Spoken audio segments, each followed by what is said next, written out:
L'Université populaire de l'IRELP a décidé, pour sa première séance de l'année 2016, d'avoir une présentation, je dis bien une présentation, de la Révolution française. Qu'est-ce que la Révolution française ? Déjà, je vais indiquer, pas uniquement à cause des limites du temps, les limites de cette présentation. Nous allons refuser, dirais-je, toute discussion de type chronologique qui serait particulièrement fastidieuse, parce que si nous commençons aux origines de la Révolution et par une sorte de calendrier perpétuel, nous aboutissons à toutes les conséquences, y compris présentes, de la Révolution, les quelques minutes que nous avons décidé de consacrer au sujet ne suffiraient pas. C'est une question de méthode que je revendique pour la discussion présente.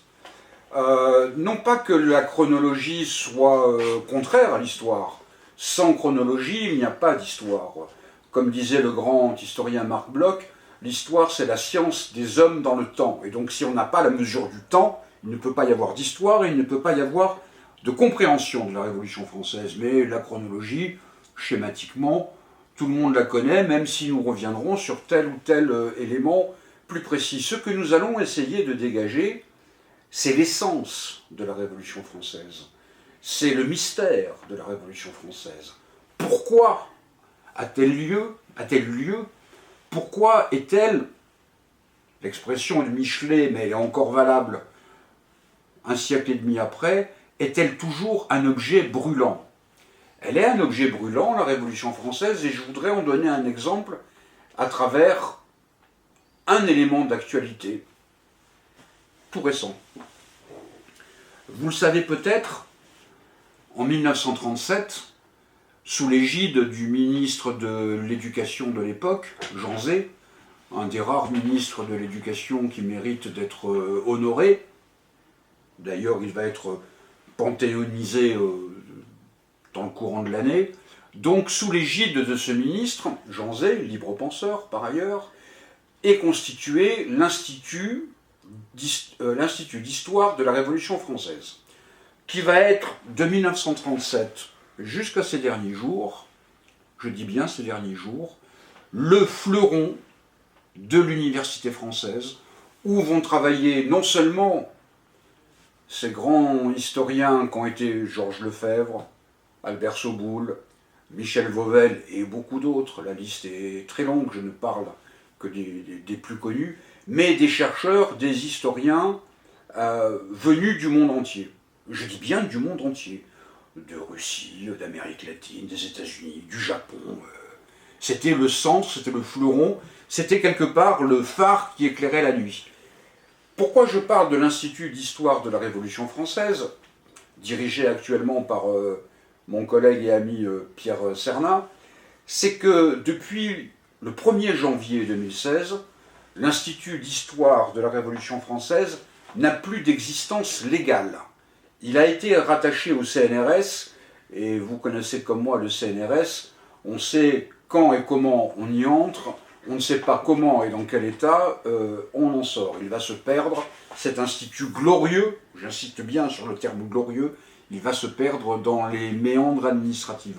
C'est ce qui nous a amené, comme IRELP, Institut de recherche et d'études de la libre pensée, à témoigner non seulement notre solidarité envers cet autre institut beaucoup plus glorieux que le nôtre, mais aussi notre solidarité pleine et entière, parce que faire disparaître d'un revers de main l'Institut d'histoire de la Révolution française, l'année même, comme je vous l'ai dit, Jean Zay va rentrer au Panthéon, est quelque chose de particulièrement inquiétant, comme s'il fallait à tout prix occulter les origines de la République, les choses de la République, l'essence, la nature de la République, pourtant un sujet qui mérite quelques discussions.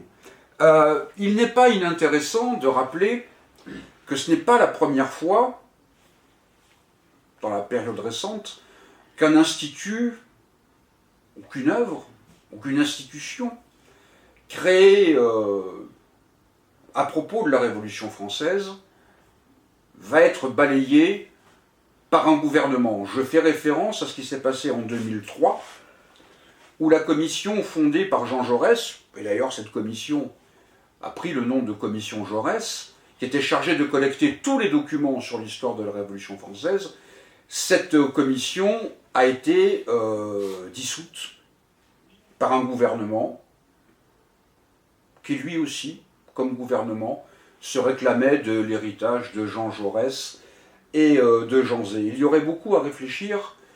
Je voudrais simplement rappeler ce que disait le grand historien Maurice Agulon sur cette question-là.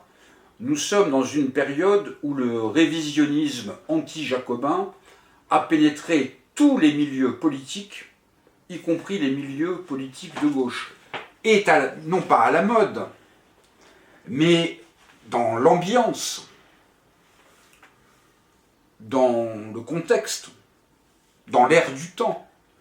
Les théories sont à la mode, pardon, les théories de François Furet sur la révolution qui contient elle-même son propre dérapage, et le fait que la Révolution française contienne les atrocités du goulag. Ceci est maintenant convenu. J'ai parlé de Jaurès, et j'aurai l'occasion de revenir. C'est un phénomène à la mode.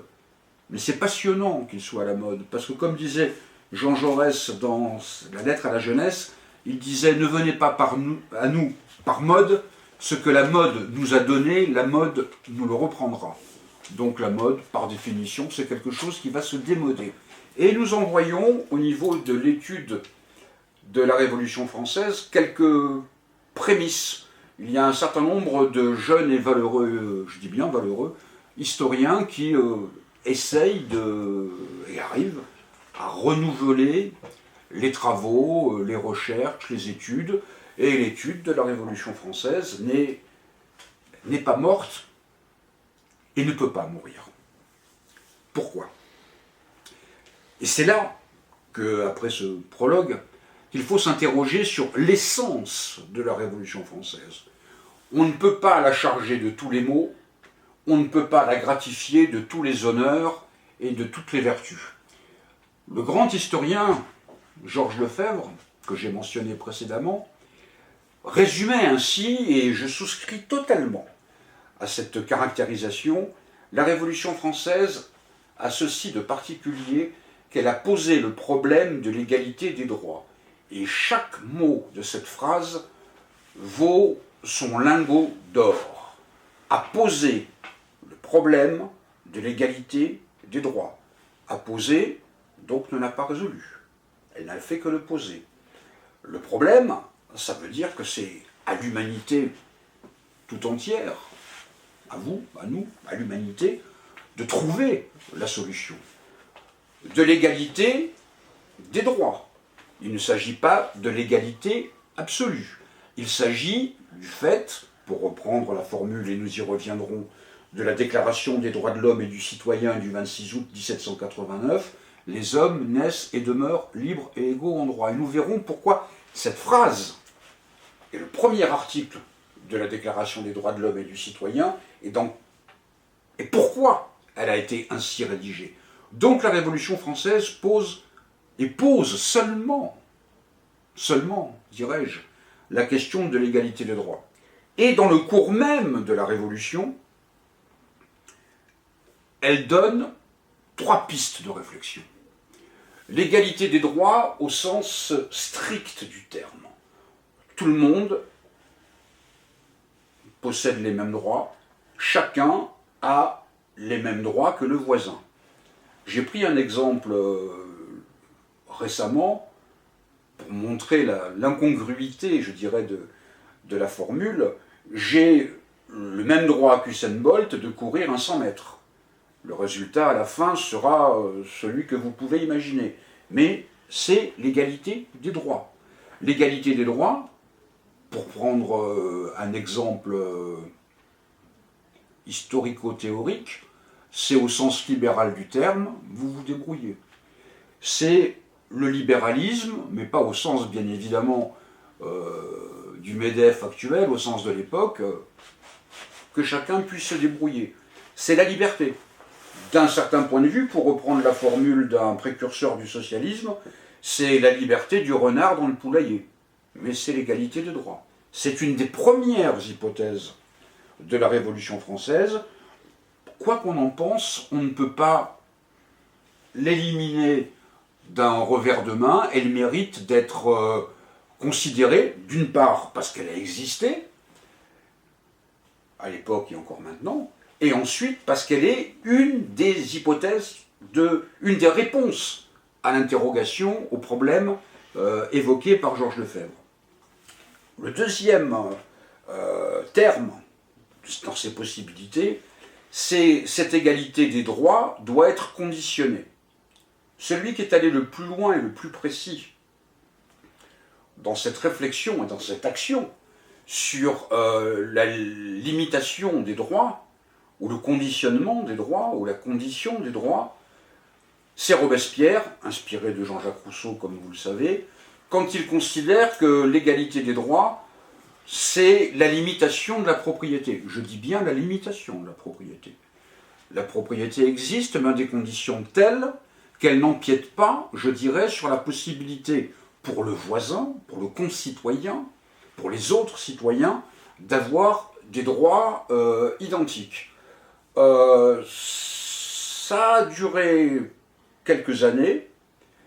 Pour des raisons évidentes, c'était, je ne vais pas dire une impasse, c'était une voie étroite, indispensable au moment où le peuple, je dis bien le peuple, devait être uni contre les ennemis de l'extérieur et de l'intérieur, mais ça ne pouvait durer qu'à ce moment-là. Quand, en 1793, la Convention proclame le gouvernement révolutionnaire jusqu'à la paix, ça pose les limites.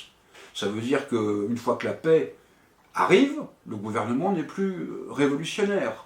Le conventionnel Barère, dans les jours qui vont préparer la chute et l'exécution de Robespierre, disait « les victoires s'acharnent sur Robespierre ». Parce que plus les armées françaises chassent les troupes étrangères et éliminent les ennemis de l'intérieur, la nécessité de limiter la propriété explose. Les grands bourgeois, et ils commencent à exister, les commerçants, les grands commerçants, sont cadenassés par la politique robespierriste et cela doit exploser.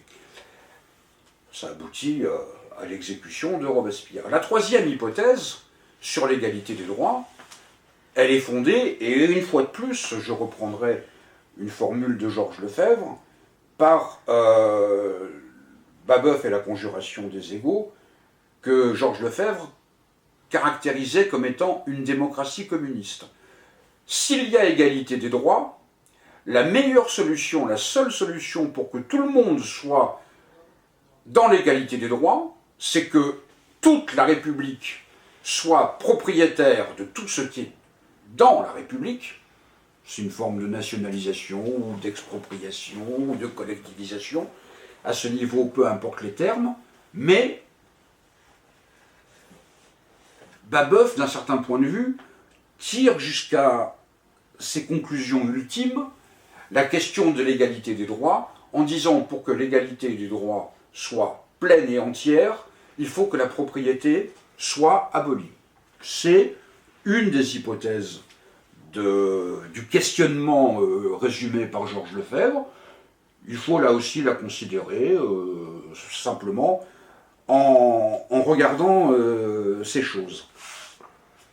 Alors, une fois que nous avons délimité, cherché à trouver l'essence de la Révolution française, il faut, je dirais, revenir à une question. Certains disent la Révolution française a commis des excès, a connu des excès. C'est incontestable. D'un certain point de vue, je vais être brutal, mais comme disait Charles de Gaulle, les choses brutales doivent être dites brutalement. D'un certain point de vue, c'est la Révolution elle-même qui est un excès. Quand il est impossible, et nous verrons peut-être pourquoi il est impossible, il a été impossible à un peuple de trouver des voies normales de régler une oppression. Ce peuple, cette catégorie sociale, ne peut se débarrasser de ces contraintes que par une sorte de convulsion, une sorte de mouvement désordonné pour renverser l'ordre ancien. Si on n'a pas à l'idée le fait que la France en 1788 est dans une situation inextricable, on ne comprend pas la Révolution française, on ne peut pas la comprendre. Celui qui peut-être, dès cette époque-là, a compris cette situation inextricable, je crois qu'on peut dire sans ambiguïté qu'il s'agit du révolutionnaire Jean-Paul Marat. La France en 1788 est une monarchie absolue, ou plus exactement, devrait être une monarchie absolue. La monarchie absolue, tous les pouvoirs sont concentrés dans les mains d'un seul homme, le roi, de droit divin. N'oublions jamais que ce n'est pas un roi élu, comme il a pu exister dans telle ou telle région à telle ou telle époque, c'est un roi de droit divin. Il est sacré, il est oint de l'huile sacrée, il est l'envoyé de Dieu sur et dans la monarchie. Ça explique les formules qui nous font rire maintenant, ou sourire maintenant, de François Ier, car tel est mon plaisir, ou de Louis XIV, l'État c'est moi. Louis XIV, qui a éliminé tout ce qui pouvait faire obstacle à la monarchie absolue, le poste de connétable des armées, le poste de surintendant des finances, etc., etc. Les ministres ne se réunissaient jamais ensemble, mais par groupes séparés. Il a concentré en lui-même, sur sa tête, dirais-je, tous les pouvoirs de la monarchie absolue. D'un certain point de vue, il a facilité le travail de la Révolution. Parce qu'en concentrant tout sur sa tête, il est quelque part logique que la tête d'un de ses successeurs tombe avec la monarchie absolue, puisque c'est la tête d'un homme qui symbolise, qui concentre, qui représente la monarchie absolue. Donc le règne personnel de Louis XIV commence en 1661, nous sommes en 1788. La monarchie continue à fonctionner comme en 1661. Or, depuis 1661, absolument tout a changé. Socialement, la bourgeoisie qui était embryonnaire est de plus en plus arrogante, ambitieuse. Elle est riche et elle n'a aucun droit. Elle accumule des richesses, j'allais dire, quelque part en vain. La noblesse qui était la garante du fonctionnement de la société ancienne et qui n'avait que des privilèges, très peu d'obligations, est submergée par la poussée de la bourgeoisie. Elle essaye, en vain, de rattraper son retard. Elle essaye de remettre en place des lois qui faisaient qu'elle était au-dessus de la société. Mais elle ne fait, là aussi, qu'aggraver les choses. Je prendrai très rapidement 3 exemples. Dans les campagnes, la noblesse essaye de remettre en place les taxes féodales que les paysans avaient décidé, enfin pas décidé, s'étaient accoutumés à ne plus payer. Mais en faisant cela pour rattraper son retard, son écart avec la bourgeoisie, elle ne fait qu'attiser la colère des paysans d'une part, et d'autre part à aboutir à un début, j'allais dire d'exode rural, n'exagérons rien, de déplacement des populations paysannes appauvries vers les grandes villes. Et ce sont, pour une part non négligeable, ces populations qu'on appelle des populations flottantes, qui à Paris, à Marseille notamment, vont jouer le rôle de fer de lance de la Révolution. C'est un des premiers exemples. Deuxième exemple, la noblesse, qui était liée intrinsèquement à l'armée, c'est l'armée, réussit à obtenir facilement, à obtenir du roi la décision que pour être officier, il fallait avoir les 4 quartiers de noblesse, c'est-à-dire les 4 grands-parents nobles. Sur le coup, sur le moment, c'est une victoire. À long terme, c'est une catastrophe. Parce que les jeunes sous-officiers issus de la bourgeoisie qui veulent gravir les échelons dans l'armée vont se trouver bloqués par cette situation et n'auront qu'une envie, c'est de renverser l'ordre ancien. Cela, pour une part non négligeable, va expliquer le fait que dans les journées de juillet 1789, l'armée va basculer du côté du peuple.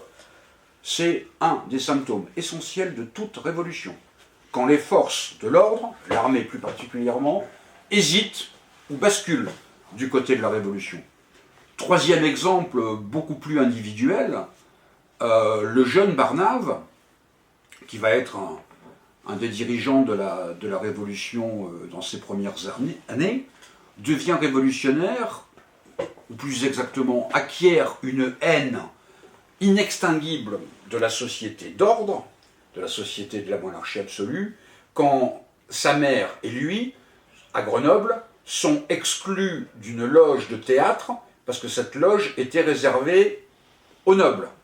Ça fait partie des multiples exemples qui montrent que la société de 1661, la société de la monarchie absolue, ne correspond plus à la réalité de la fin du XVIIIe siècle. Les choses se sont modifiées également politiquement. N'est pas Louis XIV qui veut, n'est pas Napoléon Bonaparte qui veut. J'ai la gentillesse de ne faire aucune comparaison avec des hommes politiques plus ou moins récents, mais il faut une force d'âme, il faut un caractère trempé que Louis XIV possédait, que Louis XVI, pour ne prendre que cet exemple, je ne parle même pas de Louis XV, ne possédait pas. Quand j'enseignais, je rappelais toujours cet élément, ce raccourci, qui est saisissant. Louis XV, quand il entame son règne, est surnommé le bien-aimé. Quand il meurt, il est enterré nuitamment parce que les autorités ont peur d'une émeute populaire. En quelques années, la popularité, si j'ose dire, s'est effondrée. Louis XVI va parcourir le même chemin, en plus grave, si j'ose dire. Et la société du XVIIIe siècle, elle est aussi, la monarchie absolue, est aussi minée culturellement et moralement, par toutes sortes d'affaires, et par les publications des Lumières, Voltaire, Rousseau, Montesquieu, et beaucoup l'encyclopédie, Diderot, beaucoup d'autres, qui ont tous, qu'ils le veuillent ou non, un seul objectif, plus exactement un seul résultat, convaincre le tiers-État, la bourgeoisie, mais pas seulement, convaincre, voire même une partie de la noblesse, que l'ordre ancien n'est pas légitime, qu'il n'est pas normal, que d'un certain point de vue, il n'est pas moral. Et quand je parle de morale, chacun comprendra bien que je vais en venir aux questions religieuses de l'époque. On est obligé d'être catholique. Les protestants sont persécutés.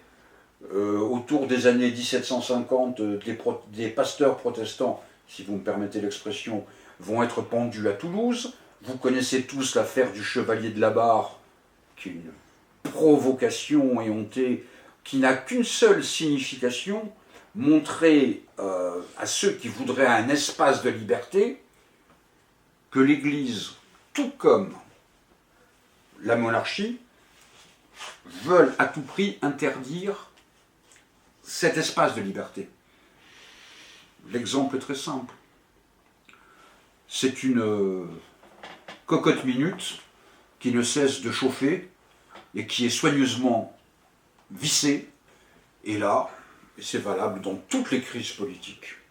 Quand il y a un background social, si vous me permettez l'expression, soit on dévisse légèrement le couvercle et la vapeur risque de vous brûler, soit on espère que la cocotte minute va tenir encore quelque temps avec le risque de l'explosion. Ça, nous sommes dans cette situation en 1788.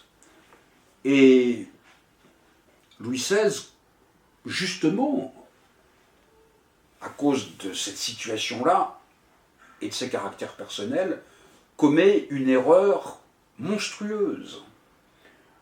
Il convoque les États généraux, c'est-à-dire les représentants des trois ordres, pour le conseiller sur les questions fiscales et économiques, parce que la monarchie est totalement endettée. Et endettée de manière gravissime. Or, les États généraux n'avaient plus été convoqués depuis 1614. Comment peut-on imaginer qu'un monarque absolu, qui par définition sait tout, peut tout, il est omnipotent, omniscient, demande qu'on lui, comment dirais-je, à quelqu'un d'autre, à une institution, les États généraux, un conseil? C'est contradictoire.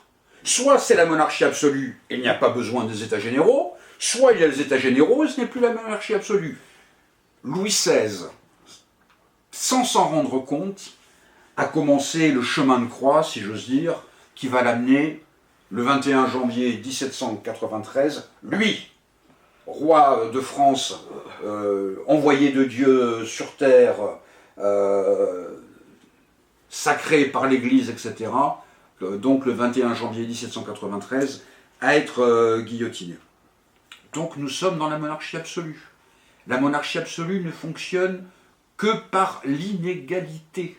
Cette inégalité, elle est théorisée, elle est expliquée, elle est revendiquée.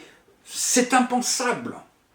Enfin, pour les partisans de la monarchie absolue, toute autre solution est impensable. Je vous fais grâce des journées pré-révolutionnaires de l'été, du printemps et de l'été 1789, et j'en reviens à la déclaration des droits de l'homme et du citoyen. Si on ne comprend pas la monarchie absolue comme système basé sur l'inégalité absolue, on ne comprend pas la phrase première de la Déclaration des droits de l'homme et du citoyen: les hommes naissent et demeurent libres et égaux en droit. Nous sommes tous à égalité en droit. En une phrase et en une seule phrase, le système de la monarchie absolue a explosé. Bien évidemment, on pourrait prendre, je ne le ferai pas, cela mériterait une séance entière, consacrée à cette question, je ne reprendrai pas l'intégralité de la Déclaration des droits de l'homme et du citoyen. Je m'arrêterai simplement, à titre de mention, mais pas uniquement, sur deux articles. Un qui explique, qui formule « Nul ne peut être inquiété, même pour ses opinions religieuses ». Sans le dire, la Révolution française, sans utiliser l'expression, la Révolution française pose la question de la liberté de conscience. Si personne ne peut être inquiété, même pour ses opinions religieuses, ça veut dire que toutes les opinions religieuses sont valables, sont acceptables, peuvent être considérées, peuvent être prises en compte.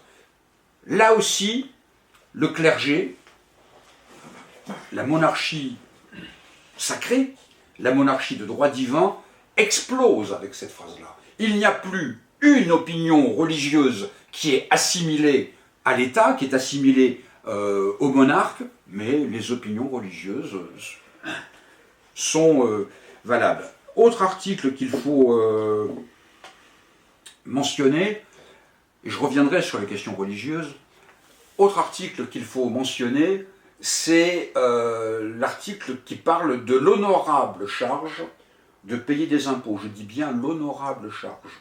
Pourquoi? Nous étions, dans la monarchie absolue, dans une situation où le clergé et la noblesse, ordre privilégié, ne payaient pas d'impôts, qui reposaient tous sur le tiers-État. La révolution qui commence décide que cette question ne peut pas être traitée ainsi. Tout le monde doit payer des impôts, et c'est une preuve de l'égalité des droits. C'est une formulation de l'égalité des droits. Si nous sommes tous libres et égaux en droit, nous payons tous des impôts. De manière proportionnelle, cela va sans dire. J'expliquais à mes élèves que j'ai toujours été personnellement choqué par les exemptions fiscales, de quelque nature qu'elles fussent. Je considère que même le plus pauvre des plus pauvres doit payer des impôts. Le plus riche des plus riches, ça ne se discute même pas. Mais le plus pauvre des plus pauvres, même s'il paye 1 euro, doit pouvoir passer devant tous les bâtiments de la République et doit pouvoir dire « cela m'appartient ». Cette réparation des vitres ou de je ne sais trop quoi, j'y ai contribué. Si j'avais été plus riche, j'aurais donné plus, mais cela m'appartient. Quand on crée des catégories exemptées de l'impôt, on exclut de la République les plus pauvres, et on met en place ce que Robespierre appelait l'aristocratie la plus indigne, l'aristocratie des riches. Et de la même manière, à l'autre échelle, à l'autre bout de la société, les exemptions fiscales de toute nature. J'ai lu, comme vous, il y a quelques jours, que 1% de la population de cette planète possédait autant de richesses que les 99 autres pourcents de la population. Et ce sont des gens qui, eux, bénéficient de toutes sortes d'exemptions de toute nature, notamment fiscales. Je reviens à la question religieuse, parce que souvent nous entendons, surtout actuellement, une incongruité historique. On entend dire « la France a des racines chrétiennes ». C'est totalement faux. C'est faux d'un point de vue historique, parce que le premier roi qui va s'appeler roi de France date du XIe siècle, d'une part, et ce ne sont pas des racines chrétiennes, ce sont des racines catholiques. Et ce sont des racines catholiques non pas choisies, mais imposées, dans des conditions que j'ai évoquées tout à l'heure. Et ça permet de justifier le massacre des Cathares, les croisades, le Code noir de Colbert, la révocation de l'édit de Nantes, les ghettos pour les juifs, les massacres des protestants, le massacre de la Saint-Barthélemy, le massacre à Nîmes et à Montauban en 1790, etc. Non. Non, la France n'a pas de racines chrétiennes. D'un certain point de vue, on peut même aller plus loin. Est-ce qu'on peut dire d'un pays, quel qu'il soit, qu'il ait des racines? C'est une discussion qui mérite largement d'être évoquée. J'ai lu il y a quelques jours une phrase, j'en ai oublié l'auteur et au fond peu importe, qui dit « Nous sommes un peuple de métis ». Il faut savoir que dans l'histoire française, depuis toujours, ça a toujours été une terre d'immigration. Et que dans l'histoire contemporaine, les 3 pays les plus représentatifs en termes d'immigration sont le Canada, les États-Unis, la France. La France des années 30 a connu à plusieurs reprises plus d'immigration. Je parle en nombre, je ne parle pas en pourcentage. Plus d'immigration que les États-Unis. Donc la France n'est pas, comment dirais-je, un pays qui a des racines, ou alors il a des racines, comment dirais-je, comme un arbre tentaculaire, pourrait-on dire. Donc nous sommes dans les débuts de la Révolution française qui essayent d'éradiquer la monarchie absolue. Et les choses sont, d'un certain point de vue, dramatiquement évidentes. Comme il s'agit de combattre une monarchie absolue, on ne peut la combattre que de manière absolue. Toutes les tentatives des uns et des autres. Et c'est terrible de voir comment le révolutionnaire de 1789 va devenir modéré en 1790, le révolutionnaire de 1790 va devenir modéré en 1791, etc., etc. Et que la révolution, parce qu'elle doit aller au cœur du problème, qui est l'éradication de la monarchie absolue, élimine, sans même le vouloir, tous ceux qui deviennent des obstacles au cours de la révolution, des obstacles à ce fleuve. Et il faut à ce moment de la réflexion se poser la question, une révolution c'est quoi? Je ne reviendrai pas sur la vieille et connue définition de Péguy sur la révolution. Une révolution, c'est quelque chose qui éverse et renverse tout ce qui existait auparavant. Ce que fera la Révolution française. Je vais prendre un exemple qui est une anecdote et pas vraiment une anecdote. Quand nombre de révolutionnaires vont décider de changer de nom ou de prénom, c'est parce qu'ils veulent tout renverser. Et pour paraphraser Alfred Jarry, nous n'aurons pas tout détruit si nous ne détruisons même les ruines. Le fait d'avoir un prénom imposé par un baptême, pour un certain nombre de révolutionnaires, est quelque chose d'insupportable. Ils changent le monde entier, excusez-moi, et ils seraient contraints de garder cet héritage de leur passé personnel. C'est impossible.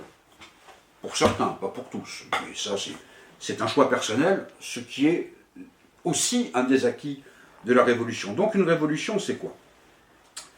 C'est quand l'ordre ancien est renversé par le peuple. C'est aussi simple que cela. Je me permets, je l'ai dit dans une conférence dans un autre endroit, d'attirer l'attention sur quelque chose. Actuellement, on a l'impression que le mot révolution fait peur, notamment dans les masses médias, mais quand on connaît l'indépendance des masses médias, c'est pas très grave. Fait peur. Le mot fait peur parce que la chose fait peur. Et on essaye de l'atténuer. On parle à Hong Kong de la révolution des parapluies, en Tunisie de la révolution du jasmin, etc., etc. Pourquoi ne pas dire la révolution tunisienne, la révolution de tel pays, purement et simplement? La révolution, c'est quand le peuple prend le pouvoir. Je dis bien le peuple. Et là, par la bande, surgit une discussion qui a un côté scolastique incontestable, sur la Révolution française est-elle une révolution bourgeoise? Dans sa finalité, oui, puisque c'est la bourgeoisie qui en a été la grande bénéficiaire, c'est incontestable. Dans son action, dans ses principes, dans ses mots d'ordre, dans son fonctionnement, certainement pas. Il faut tordre ici le cou à un canard. Il n'existe pas de révolution démocratique bourgeoise. C'est un oxymore. La bourgeoisie n'est pas révolutionnaire. La bourgeoisie, y compris dans la révolution la plus emblématique, qui est la Révolution française, les sommets de la bourgeoisie ont toujours cherché un accord avec la monarchie. C'était valable également dans le cadre de la monarchie anglaise, qui la première avait décapité un roi. Ils ont cherché à trouver un équilibre pour que la bourgeoisie puisse se développer sans remettre en cause le cadre fondamental de la monarchie. Le roi ou la reine règne, mais ne gouverne pas. C'est d'un certain point de vue ce qui s'est passé avec la Révolution et l'indépendance des États-Unis, où le peuple américain a été contraint à l'insurrection. Ce n'est pas la volonté, comment dirais-je, délibérée des révolutionnaires américains. Ils sont devenus révolutionnaires, mais ce n'était pas un plan, je dirais, préétabli. Donc, pour reprendre brièvement cette discussion, on peut parler de révolutionnaires bourgeois, il y en a eu, c'est incontestable. Parler de bourgeois révolutionnaires, c'est beaucoup plus discutable. Ce n'est pas un jeu de mots que cette invention dans les termes, parce que si on dit bourgeois révolutionnaire, c'est faire comme si la bourgeoisie avait été une classe révolutionnaire revendiquant sa volonté d'en découdre avec les forces qui l'oppressaient et qui la limitaient. De ce point de vue, et je crois qu'on va s'approcher de cette présentation, comme il faut aller dans l'éradication de la monarchie absolue, on ne peut le faire qu'avec le peuple. C'est le peuple qui est la force armée, la main-d'œuvre, va-t-on dire, les exécutants. Mais encore faut-il les écouter, les diriger, les conseiller, leur donner des objectifs. Et bien évidemment, il faut pour cela être particulièrement attentif à leurs besoins. Robespierre, pour le citer une fois de plus, quand on lui disait vous êtes le défenseur du peuple, il répondait je ne suis pas le défenseur du peuple. Il ajoutait je suis du peuple, je suis avec le peuple. Formulation remarquable, parce que Robespierre, qui était probablement le plus grand démocrate de son époque, et peut-être même le plus grand démocrate en France, est celui qui avait instauré, quand il était élu aux États généraux, ce qu'il appelait la lettre aux commettants, la lettre à ses commettants. Les commettants, c'est ceux qui l'ont élu. Donc régulièrement, il expliquait ce qu'il avait fait aux États généraux, puis à l'Assemblée constituante. C'est lui qui a inventé ce que nous appelons dans notre jargon de la fin du XXe siècle et du début du XXIe siècle, le compte-rendu de mandat. Il rend élu, il rend compte de ce qu'il faisait. Et Robespierre, très très vite, y compris à cause de ses origines personnelles, mesure que s'il n'y a pas l'appui du peuple, la révolution va à sa perte et que d'une manière ou d'une autre, la monarchie absolue reviendra. Il le dit en 1791, quand il dit est-ce que nous allons reprendre nos fers ou nos chaînes. Nos fers, c'est pour se libérer, nos chaînes, c'est l'inverse. Il dit les choses ne sont pas terminées. Et ça va être tout le cursus révolutionnaire de Robespierre, dont il faut rappeler que dans les années 1780, alors qu'il était un avocat à peine connu à Arras, Babeuf écrit de lui, ils ne se connaissent pas, ce Robespierre n'est et ne sera jamais que l'avocat des pauvres. Dans la plume de Babeuf, c'est un compliment. Et c'est un compliment. Ce qui caractérise Robespierre, c'est l'amour du peuple travailleur, parce qu'il en est. Je l'ai écrit quelque part, les fastes de la cour, puis des dantonistes, le dégoûtent, mais au sens littéral du terme. Il ne peut pas les concevoir. Il n'a d'intérêt, d'affection, de considération qu'envers le peuple travailleur. C'est cette philosophie qui va, cette philosophie de Robespierre, liée bien évidemment à tout le contexte social, qui va amener la Révolution à aller très loin dans les questions sociales. Très loin, par exemple, en instaurant le maximum. Le maximum n'est pas une mesure préconçue. À partir du moment où les sans-culottes sont aux frontières pour combattre l'envahisseur, ou dans les départements pour combattre les royalistes, il faut bien que les familles des sans-culottes soient nourries. Pour que les familles des sans-culottes soient nourries, il faut que les produits de première nécessité soient vendus à un prix maximum. C'est une garantie, si j'ose dire, qui est donnée par Robespierre aux sans-culottes en général. Mais est-ce que ça veut dire pour autant, j'ai pris l'exemple du maximum, on pourra en prendre beaucoup d'autres, est-ce que cela veut dire pour autant que Robespierre est un socialiste? C'était l'opinion du grand historien Albert Mathiez, qui ne repose sur rien, indépendamment de l'immense admiration que Mathieu professait envers Robespierre. Il n'a fait que poser les problèmes de la question sociale. Et pour reprendre l'expression de mon ancien directeur de thèse et ami Michel Vauvel, une expression que j'affectionne particulièrement, il ne faut pas tirer sur les brins d'herbe pour les faire pousser. Si on cherche à trouver dans Robespierre des formulations socialistes, on n'y arrivera pas. Mais d'un certain point de vue, il a fait pire. Pire au sens positif du terme, il a fait mieux que cela. Parce qu'il a défini la propriété.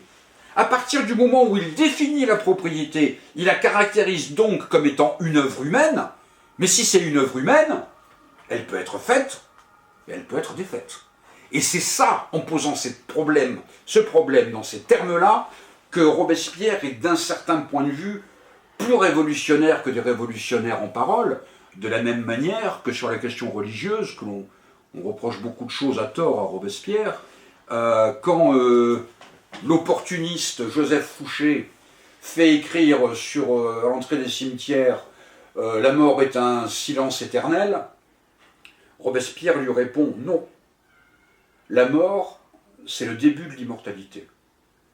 Et d'un certain point de vue, Robespierre est beaucoup plus matérialiste que Fouché, parce que c'est la mort qui donne l'immortalité. À partir du moment où vous êtes mort, vous rentrez dans l'immortalité, puisque vous ne pouvez plus remourir, si j'ose dire. Donc, ces choses-là, comment dirais-je, sont définies dans la pratique par Robespierre, et c'est lui qui va donner tout son sens à la formule, au contenu de la formule la République. Qu'est-ce que la République? À un moment, il évacue ce problème parce qu'il ne veut pas se laisser prendre au piège des mots. Il dit aux Girondins, certains Girondins, qui ne cessent de trépigner République, République, République, il dit « Est-ce que c'est par le simple mot de République que vous aurez résolu le grand problème social ?» Parce que si c'est une République qui n'a, comment dirais-je, il y a un grand mot République, et les inégalités, etc., et l'aristocratie des riches, la plus abominable de toutes, continue à fonctionner, que ce soit une république ou une monarchie modérée, les choses n'avancent pas beaucoup. Mais quand la République est proclamée, quand la République se réalise, parce qu'en 1792, la République n'est pas proclamée. Il n'y a pas une seule loi, un seul texte qui dit proclamation de la République. Elle est dans les faits. Il vaut mieux être dans les faits que dans les paroles. Il essaye et il va donner tout son sens à l'étymologie du mot République. La République, c'est res publica, la chose de tout le monde, la chose qui appartient à tout le monde, la chose où tout le monde doit pouvoir se trouver à égalité. Et de ce point de vue, ce n'est pas un hasard si, comment dirais-je, la devise de la garde nationale était liberté et égalité. Parce qu'on ne peut pas être libre dans une situation d'inégalité et on ne peut pas être égal dans une situation de servitude. On ne peut être libre que si on est égal, on ne peut être égal que si on est libre. Et c'est Robespierre qui propose et qui aboutit à rajouter ce terme que vous connaissez qui va, comment dirais-je, dominer, ce triptyque va dominer l'histoire de notre pays depuis la Révolution, le mot fraternité, parce qu'on ne peut être fraternel que si on est libre et égal. La liberté ne peut pas se concevoir sans l'égalité, qui elle-même ne peut pas se concevoir sans la fraternité, et on peut inverser l'ordre des termes, les trois termes sont indissociables, et ils sont, comment dirais-je, liés personnellement à l'activité de Robespierre. J'ai parlé au début de mon introduction du révisionnisme ambiant. J'ai eu la chance, je dis bien la chance, de connaître François Furet, ce qui me permet d'en dire ce que j'en pense d'autant plus tranquillement. En 1965, lui et son beau-frère de l'époque, Denis Richet, avaient rédigé un manuel, une histoire de la Révolution française, dans lequel ils expliquaient que 1790 était l'année heureuse, et que en fait tout avait été réglé en 1790-1791, et que quelque part il ne comprenait pas ce qu'il va appeler plus tard le dérapage de la Révolution. Mais si tous les problèmes sont réglés en 1790-1791, je prendrai deux exemples qui sont criants de vérité. En 1790-1791, l'esclavage était maintenu. La France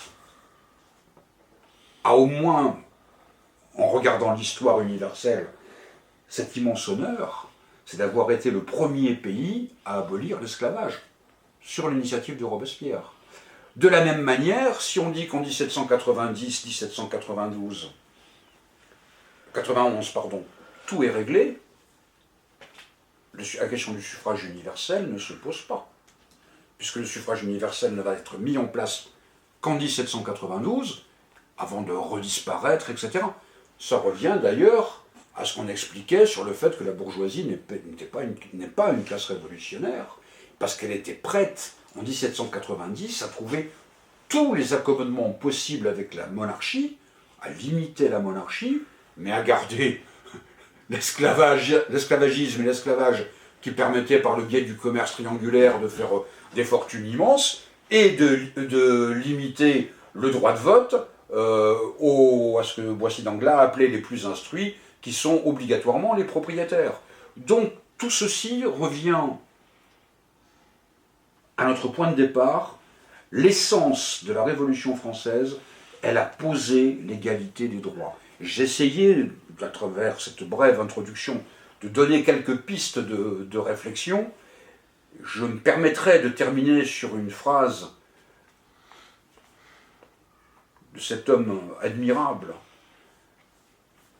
et je n'admire personne, qui était Jean Jaurès, auteur entre autres de l'histoire socialiste de la Révolution française, qui, dans la discussion de la loi de 1905, intervient, il va intervenir très régulièrement, il intervient et dit lui-même « Je ne veux pas être traité d'outrecuidant, mais si on doit résumer l'histoire de France, elle tient en une phrase. La France n'est pas schismatique, elle est révolutionnaire. » À l'opposé de cette formule incongrue qui est la France a des racines chrétiennes, on peut dire avec Jean Jaurès, la France n'est pas schismatique, la France est révolutionnaire. Oui, la France est révolutionnaire, et c'est sur cette citation du grand Jean Jaurès que j'arrêterai ma présentation. Je vous remercie infiniment.